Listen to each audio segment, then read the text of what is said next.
एक हमारे बॉलीवुड के मित्र हैं, वो फिल्म प्रोड्यूसर डायरेक्टर हैं बॉलीवुड में। तो मुझसे पूछते हैं कि ऐसा क्यों है कि बॉलीवुड के लोग इतनी ज़्यादा शराब, नशे और पार्टीज़ किया करते हैं, ऐसा क्यों है? सबसे पहली वजह तो है फैंस, उनके फैंस। और ये केवल बॉलीवुड नहीं, जहाँ जहाँ पर भी कुछ लोग ऐसी ज़िंदगी जीते हैं जिसमें बहुत से लोग उनको जानते हैं, चाहे वो पॉलिटिक्स हो, चाहे बिजनेस हो, चाहे फिल्म इंडस्ट्री हो, जहाँ पर भी आपके अपने ढेर सारे फैंस होंगे, फॉलोअर्स होंगे। आजकल तो यूट्यूब पे सब्सक्राइबर्स फॉलो करते हैं आपको, या इंस्टाग्राम पे फॉलोअर्स होते हैं। जहाँ कहीं पर भी आपको लोग फॉलो करते हैं, वहाँ पर आप अपनी खुशी को डिवाइड कर देते हैं। आपकी खुशी का वजह आप खुद नहीं होते हैं, आपके फॉलोअर्स होते हैं। और वो भी बड़ी टेढ़ी मेढ़ी चीज़ है, क्योंकि फॉलोअर्स कहीं होते नहीं हैं। अगर मैंने किसी चैनल को सब्सक्राइब कर दिया या किसी फिल्म एक्टर की फिल्म देख रहा हूँ, पसंद भी कर रहा हूँ, तो वो एक पर्टिकुलर मोमेंट ऑफ एन्जॉयमेंट है मेरे लिए। अगर मैं अमिताभ बच्चन जी का एक गाना देख लिया, मुझे बहुत अच्छा लगा, तो ठीक है, एक एंटरटेनमेंट था मेरे लिए। लेकिन इसको नाम दिया गया है फैंस का। और जैसे जैसे हमारे थॉट प्रोसेस और हमारे इमोशंस कॉम्प्लिकेट हो जाते हैं किसी चीज़ को लेकर के, जैसे फैंस के संदर्भ में होता है, केवल फैंस परेशान नहीं होते, जो उनके जिनको फॉलो करते हैं, जो उनके सेलिब्रिटीज़ हैं, वो भी परेशान होते हैं। अब थोड़ा सोचिए, लाइफ कैसी होगी इन लोगों की, जिनके घरों के बाहर ढेर सारे लोग बैठे इंतज़ार करते हैं कि एक झलक मिल जाए। बड़ी विकृत कंडीशन है। थोड़ा सोचिए, आपकी ज़िंदगी में प्राइवेसी न मिले आपको, आप अकेले आराम से कहीं चल फिर न पाएँ, और यही आपका करियर है, बिना इसके आप कमा ही नहीं सकते। तो एक ऐसी चीज़ को आपने अपना करियर बना लिया है जिसमें अगर लोग आपको फॉलो ना करें तो परेशान, फॉलो करें तो आपकी ज़िंदगी डिस्टर्ब्ड। बिकॉज अगर लोग ऐसे, आपको कोई आदमी ये नहीं चाहता कि 2400 घंटे कोई ना कोई आपके बारे में कुछ जानना चाहे। एक ज़रा सी छींक आ गई, आपको ज़रा सा हॉस्पिटल जाना पड़ गया, आप किसी से मिलने चले गए, मीडिया वाले आकर के आपकी फ़ोटो खींच रहे हैं। शुरू शुरू में तो बड़ा अच्छा लगता है, लेकिन जैसे जैसे इसका नशा लगने लगता है, और अच्छा लगता है, लेकिन एक पॉइंट के बाद ये टायरिंग हो जाता है। मैंने कहा ना, अगर आपके फ़ैन फॉलोइंग नहीं है तो आप बहुत कमा नहीं पाएंगे। तो एक तरफ तो सेलिब्रिटीज़ हैं, और दूसरी तरफ want to be celebrities, wanna be celebrities हैं, जो बनना चाहते हैं इनकी तरह। इन बेचारों को पता भी नहीं कि वो किस मेस में हैं।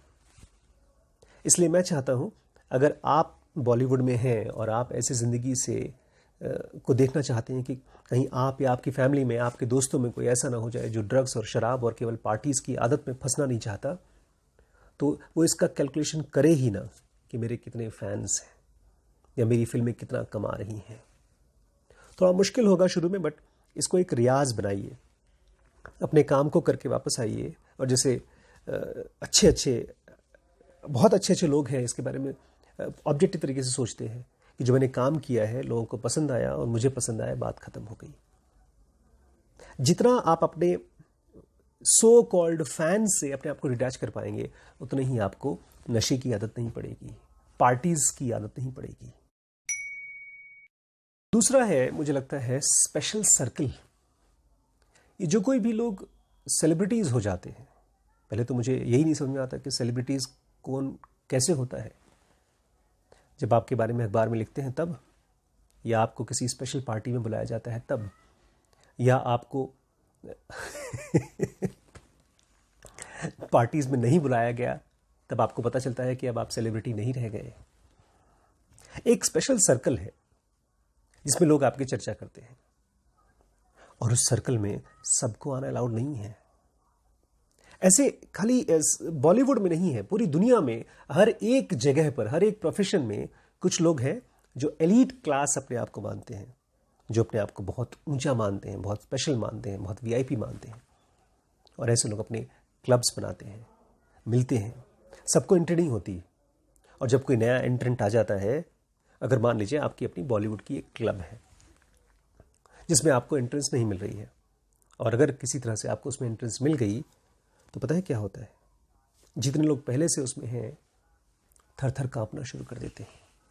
जैसे ही कोई नया स्टार आया, पुराने स्टार कांपना शुरू कर देते हैं, बिकॉज ये एक ऐसी इंडस्ट्री है जहाँ पर नंबर ऑफ सक्सेस बहुत कम है, नंबर ऑफ एप्लीकेंट्स बहुत ज़्यादा है।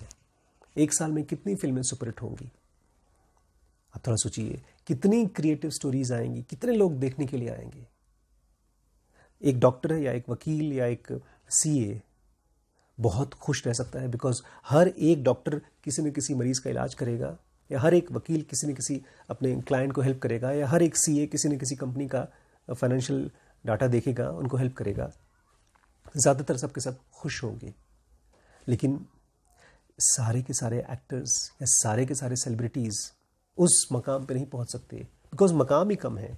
ये ऐसे पहाड़ की चोटी बहुत कम है, और जैसे ही कोई नया बंदा घुसता है तो थर थर कांपना शुरू कर देते हैं।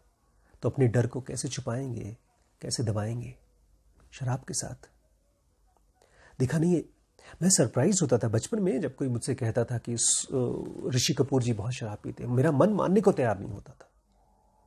लेकिन फिर धीमे धीमे मैंने क्वेश्चन पूछना शुरू किया कि कोई, खाली वो नहीं, कोई भी आदमी शराब क्यों पीता है? हमारे भी जान पहचान में बहुत से लोग हैं जो शराब पीते हैं।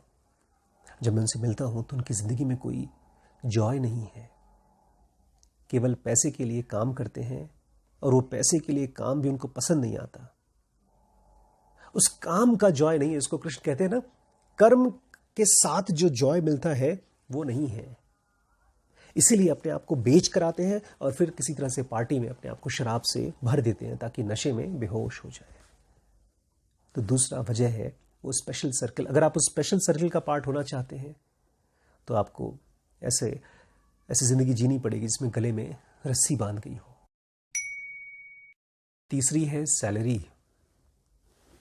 जितनी ज़्यादा रेंज है इस प्रोफेशन में, ख़ासतौर से एक्टिंग के प्रोफेशन में, एक आदमी 500 रुपये के हिसाब से भी काम कर सकता है एक दिन में, और एक आदमी 5 करोड़ का भी काम कर सकता है एक दिन में। ये रेंज जितनी ज़्यादा होती है उतनी ज़्यादा फ्रस्ट्रेशन होती है। जिन प्रोफेशंस में आपको बहुत स्कोप नहीं है, आप जाते हैं, आप ऑफिस में काम करते हैं और आपको पता है आपको इतनी सैलरी मिलेगी, आपको ही नहीं आपके बॉस को कितनी सैलरी मिलेगी आपको पता है, और उसके ऊपर बहुत ज़्यादा स्कोप नहीं है। इतने सालों बाद आपको प्रमोशन मिलेगा, इतने सालों बाद आप रिटायर हो जाएंगे, आप घर पे आएंगे, आप आराम से रहेंगे। माइंड में अगर हर चीज़ चार्टेड होता है और माइंड उसके साथ एक कंफर्ट डेवलप कर लेता है तो फ्रस्ट्रेशन नहीं होती। हम सबको बेसिक अमाउंट चाहिए ताकि आपके घर पे घर हो सके, छत हो सके, और हर रोज़ कंफर्टेबल खाना हो, बीमार हो तो दवाई हो। लेकिन इस प्रोफेशन में, ख़ास तौर से एक्टिंग के प्रोफेशन में, खाली इतने से काम नहीं चलता। आपको चाहिए, बहुत ज़्यादा चाहिए, और इसलिए लोग कंफ्यूज होते हैं। मुझे लगता है ज़्यादातर लोग जो इस तरह की पार्टीज़ में और शराब में अपने आप को घोल देते हैं उनको ये पता नहीं होता कि वो कौन है। वो अपने आप को आइडेंटिफाई करते हैं लेकिन अपनी गाड़ी की ब्रांड से, कि उनके पास मर्सिडीज़ है कि नहीं, अरे फला एक्टर के पास तो बेंटले है, या भाई अक्षय कुमार जी के पास तो उनकी प्राइवेट जेट है। जब आपकी अपनी खुद की आइडेंटिटी सामान से, चीज़ों से होना शुरू हो जाएगा तो आप कहाँ सुकून में रह पाएंगे। तब हर समय आपको सेंसेशन चाहिए, लोग आपको मिले और आपको बताएं आप कितने स्पेशल हैं। अब तो नया दौर चालू हो गया है। अब जितने भी सेलिब्रिटीज़ हैं उनके फैमिली मेंबर्स भी अपने आप को सेलिब्रिटीज़ मानते हैं। अगर शाहरुख खान जी हैं तो उनकी वाइफ, या कोई और एक्टर है तो उनकी वाइफ। हर घर में हर किसी को इस प्रोफेशन में घुसना है, बिकॉज ये बेचारे डॉक्टर का बेटा डॉक्टर बनता है, एक्टर का बेटा एक्टर बनता है, और कुछ तो घर में बातचीत भी नहीं होती। और जैसे मैंने कहा ना, आपको क्लियर नहीं है कि आप क्या चाहते हैं। सच पूछिए तो जो आदमी इस चीज़ पर फीड करता है उसका खाना यही है कि लोग मेरे बारे में कितनी बात कर रहे हैं। वो आदमी कितना विकृत हो जाता होगा, उसकी ज़िंदगी कितनी कुंठित होगी, उसको पीस ऑफ माइंड नहीं मिलता होगा। जिसके बारे में हर क्षण अखबार या ट्वीट या कुछ न कुछ कर करके लाइमलाइट में होना है, आपको दुनिया के न्यूज़ में होना है। ऐसा आदमी तो 24 घंटे ऑन द टोज होता है, मेंटली ऑन द टोज होता है, क्योंकि हर चीज हमेशा एज इट इज नहीं रह सकती, बहुत मेहनत करनी पड़ती है, हर जगह पर बहुत मेहनत करनी पड़ती है। लेकिन यहां तो आप ऐसी मेहनत कर रहे हैं जिसमें चीजें आपके कंट्रोल में है ही नहीं। इसलिए अपने आप से पूछिए, अगर आप बॉलीवुड में हैं या आप किसी भी प्रोफेशन में हैं, आप क्या चाहते हैं, आप प्रोफेशन किस लिए है आपका। एक आदमी जब सुबह उठता है और शाम को सोता है तो बीच में कुछ करता है ताकि उसके घर में एक रोजी रोटी चल सके, उसके बाद फिर नेक्स्ट लेवल पे उसको इज्जत मिल सके, और लास्ट में उसको चाहिए होता है सेल्फ एक्चुअलाइजेशन या तो सेल्फ रियलाइजेशन। खाली बीच में इज्जत तक अगर आपने अपने आप को रोक लिया तो आप मर्सिडीज के जरिए या फैंस के जरिए या गाड़ियों के जरिए या बंगले के जरिए अपने आप को सुकून डालने की कोशिश करते रहेंगे, लेकिन ये सुकून देता नहीं है, ये फ्रस्ट्रेशन देता है। इसीलिए लोग यहां से बाईपास करके, अगर आपको बेसिक लेवल ऑफ रिस्पेक्ट मिल गया, पैसा मिल गया, उसके बाद आपको पता नहीं चलता मुझे क्या चाहिए, तब आप शिफ्ट कर जाते हैं बगल वाली गली में, शराब और पार्टीज वाली गली में, ड्रग्स वाली गली में। बेचारे बड़े मासूम पेरेंट्स थे संजय दत्त जी के। सुनील दत्त जी बहुत अच्छे आदमी थे। शक्ति जी हमारे फ्रेंड हैं, वो बताते हैं सुनील दत्त जी इतने अच्छे आदमी थे, उनको पता ही नहीं चला कि उनका बेटा ड्रग एडिक्ट कैसे हो गया। ज्यादातर पेरेंट्स को नहीं मालूम पड़ता, क्योंकि सुकून उनकी जिंदगी का मोटिव नहीं है, पीस ऑफ माइंड नहीं है, सेल्फ रियलाइजेशन या सेल्फ क्या है। अगर आप ये पूछना शुरू करेंगे मैं कौन हूं, मैं कौन हूं, आपकी मर्सिडीज पता नहीं कहां की कहां रह जाएगी। आपको एक फिल्म के लिए कितने पैसे मिल रहे हैं और किसी और को कितने मिल रहे हैं, इसमें आपका सवाल ही नहीं जाएगा। तब आप में से कुछ ऐसा निकलेगा जो केवल आपकी जनरेशन को नहीं, आपकी आगे आने वाली जनरेशन्स को भी एनरिच करेगा। एक बुद्ध या एक कृष्ण या जो भी इंसान दुनिया को लाइट दिखाता है, वो उसने यही पूछा है अपने आप से, मैं कौन हूं, मैं कौन हूं। तो आप पूछिए अपने आप से कौन है, और शराब और पार्टीज आपको ये नहीं बता सकती कि आप कौन है।